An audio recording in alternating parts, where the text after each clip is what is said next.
The title of today's podcast is The Company You Keep, and the kind of company you contribute to as well with your own presence in that group. And for a long time, I considered myself a person who hung around positive people. And I guess is how you define positive people.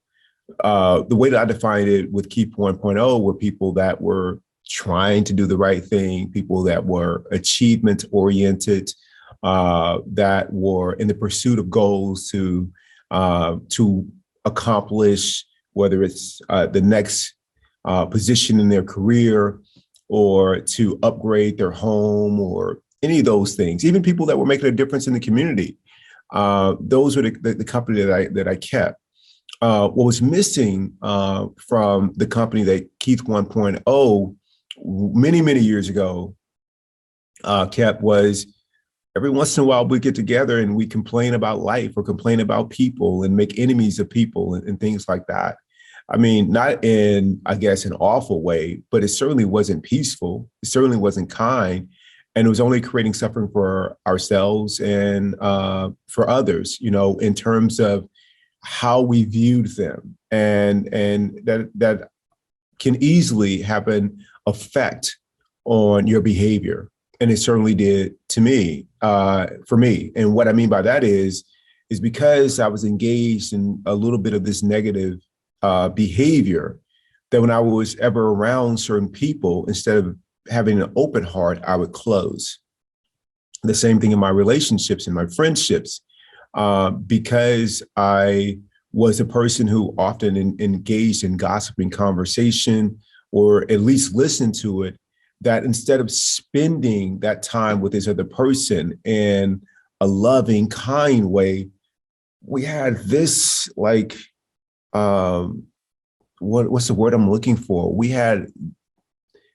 engaged in this kind of behavior that doesn't lift anyone up. All it does is drag you down. But my ego loved it. I mean, my ego loves being superior, of talking about other people and how they're wrong about any number of things, their politics, their choices, how they raise their children, how they show up in the workplace, whatever it is. I mean, just complaining or judging other people.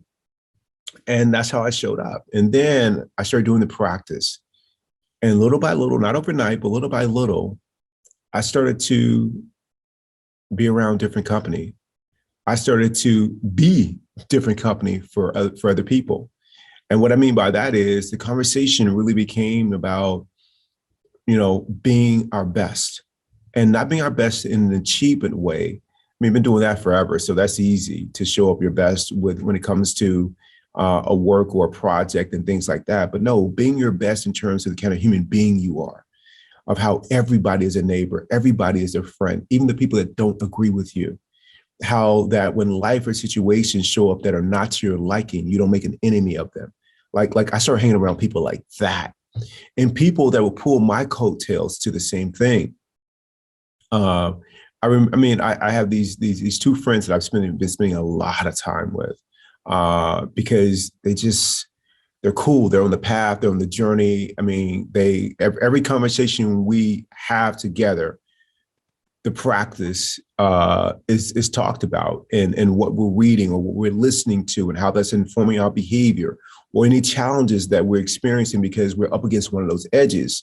And instead of agreeing about how to stay close when we're around those edges, whether it's with your significant other, or whether it's a coworker or manager at work, we're not having that kind of conversation. We're having that kind of conversation about, hey, help me really work on staying open, so that it doesn't matter how my significant other shows up in a particular moment, or how my spouse, not my spouse, but my manager at work or colleagues show up or don't show up at work. It doesn't matter any of that.